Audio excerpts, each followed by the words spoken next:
Baghdad, where we're hearing, I believe, from the Syrian Foreign Minister. Let's listen in. Royal Highnesses, Your Excellencies, I am privileged to convey the greetings of President Ahmed al-Shara and to address your gathering, carrying a message of appreciation from the Syrian people who have been burdened by long years of oppression, yet their resolve were not dented as remained faithful to their Arabism, believing that the Arab umbrella is the only refuge and the shared future. Allow me at the beginning of my message to express our appreciation to the host nation, Iraq, for the warm reception and generous hospitality and outstanding organization, proving that we are sharing common denominators, not only in geography, but shared identity and common future. We wish Iraq all the success in their acting as president of the current summit and thank Kingdom of Bahrain for their concerted efforts in the previous one. We have all been following positively the announcement made by President Trump lifting the sanctions imposed upon our country, which is a very significant step towards our recovery and reconstruction effort, reflects the Arab solidarity. And here we should extend all thanks and appreciation to the Kingdom of Saudi Arabia and Republic of Turkey for their effective mediation role in a very critical point of time. We also express our appreciation and gratitude to the state of Qatar, who have been taking the side of Syria and the Syrian people throughout. Also, the Kingdom of Jordan and all the GCC member states and all Arab states who stood by Syria and the Syrian people in this critical moment. Your positions were a clear message that Arabism, the Arab nationalism of Syria cannot be reduced, as Syria and the Syrians are part and parcel of this Arab body. Lifting the sanctions is not the end of the road. It is the beginning of a journey which we'll hope will be augmented by true cooperation and safeguarding national security and reinforcing stability in our region. Our gathering today in Baghdad, the capital of Arab nationalism, is an opportunity to renew our pledge as Arab states and leaders. No matter how we are divided in policies, we are gathered by many other factors. Syria, government and people, in their vision of future are based on the firm conviction that our unity is not a political luxury or a tactic, yet it is a strategic necessity and cornerstone for a stable, secure, and prosperous future to our respective people. Syria is born again, more robust, more resolved, and above all, more aware of the magnitude of challenges facing them and facing our entire Arab nation. After years of bombardment, forcible displacement, and transfer, we managed to restore our homeland and stand united, holding steadfast to the national interest and more adamant to restore our way of life. And we are more robust and more resolved that being part of this Arab nation is a true strategic depth and source of strength. Syria has paid a heavy price as a result of the former ousted Assad regime. Today is back under the Arab umbrella, carrying the hopes and aspirations of our people, hoping to mend fences and steer away from division, bearing in mind building a better future without any marginalization or sidelining, opening room for each and every genuine national voice and hand. True steps towards national recovery have been started based on our firm conviction that Syria is for all the Syrians, with no room for marginalization or sidelining. For the first time in our history, we engaged in an outstanding case of a comprehensive national dialogue.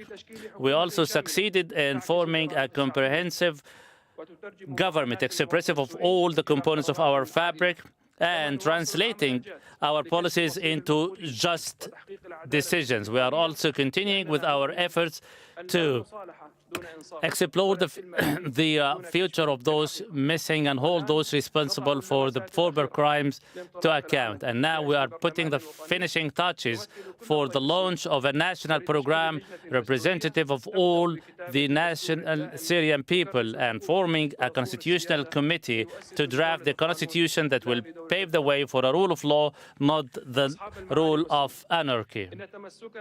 Our firm steadfastness to our sovereignty and territorial integrity and our rejection to any outside intervention, no matter how its nature is an original right that is non-negotiable, and our right of self-determination and safeguarding our national choices is not put to question. Sovereignty is not a slogan, it is the essence of state and the foundation of its relations with others. Any enterprise aiming at undermining our sovereignty or cutting out any part of our territory under any pretext on the basis of ethnicity, racial or religion is totally and categorically rejected, not only by the government but by the entire Syrian population of all its components and affiliation. New Syria is the homeland of all the Syrians without any discrimination or marginalization. We say it out loudly and candidly.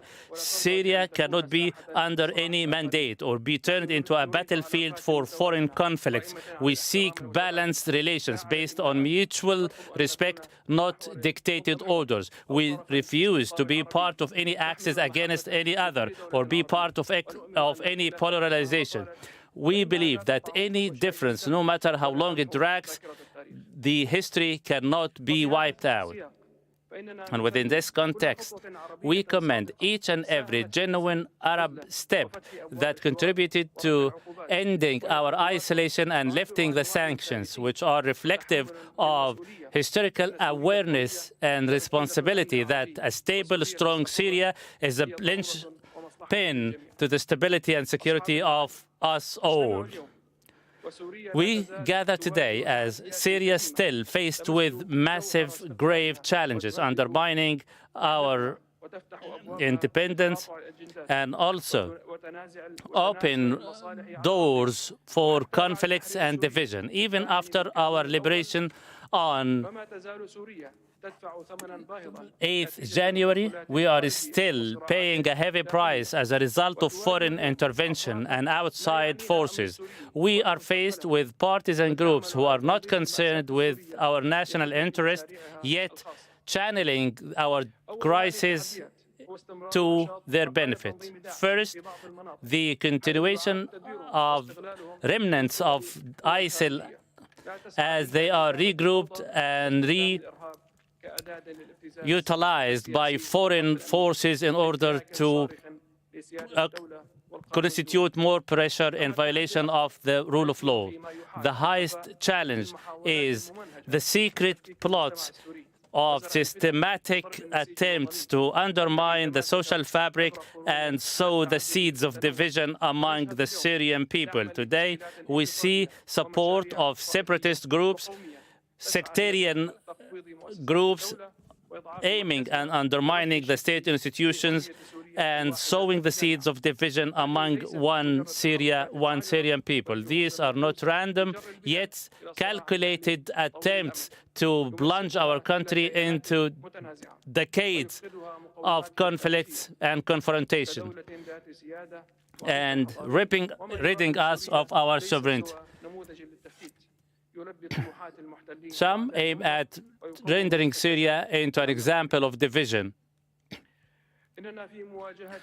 In the face of all these challenges, we call upon you than any time in the past to hold to the sovereignty and territorial integrity of Syria and provide all support to the new government of Syria, rejecting all forms of division or partitioning, to safeguard our collective identity and also to continue to remain part and parcel of the entire region's stability and security. We express our rejection of the continued violations by Israel in the southern of Syria, as Israel continues to violate our territories by air raid, with targeting positions inside our territories in violations of the UN charters. The repeated and systematic Israeli violations do not threaten the security of the southern of Syria, but also the regional security and stability, opening doors for further escalation at a time we are in a dire need for total peace, calm, in order to safeguard our respective sovereignty and territorial integrity. Syria reiterates its total commitment of the separation of power agreement of 1974, which agreement remains the legal foundation for the control of border lines and also providing a minimum amount of stability in this critical piece of land.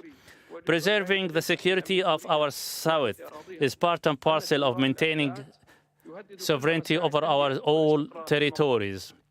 Otherwise, the entire regions will be under constant threat, paving the way for mayhem, not only in Syria, but in the entire region. We open our arms to all our Arab brothers and friends, looking forward to a uniform Arab stance and effective role in support of Syria's right, restoring its sovereignty of all its territories. As we lay the foundation for our future, we continue to be part of the Arab body, feeling the pains of Gaza and Gazans, reeling under the Israeli ruthless bombardment. Gaza's outcry is heard and seen, and we are aware that those who cannot consider the pains of Gaza have no conscience or heart. It's time for the region to live in peace and dignity. It's time to end the bloodshed among the Arabs and to regain true perspective. Syria was and will always be part and parcel of this Arab body. Today, Syria is extending its arm based on partnership, shared responsibility to build a future that would live up to the aspirations of our people and the stature of our respective states. Wars have depleted our resources and provided division among our one Arab body. There is no time to wait or get occupied at the expense of our presence and the future of our generations. It's time to transcend above all differences, stand united to build a true, bright future to our future generations that is living up to the aspirations and hopes of our people and restore the glories of our history. In conclusion, we extend all appreciation to Iraq, government and people for the success of this summit, hosted efficiently by Baghdad. We also support all efforts, genuine efforts, aiming at reinforcing the joint Arab action, reinforcing and augmenting peace and stability in the entire region. Thank you.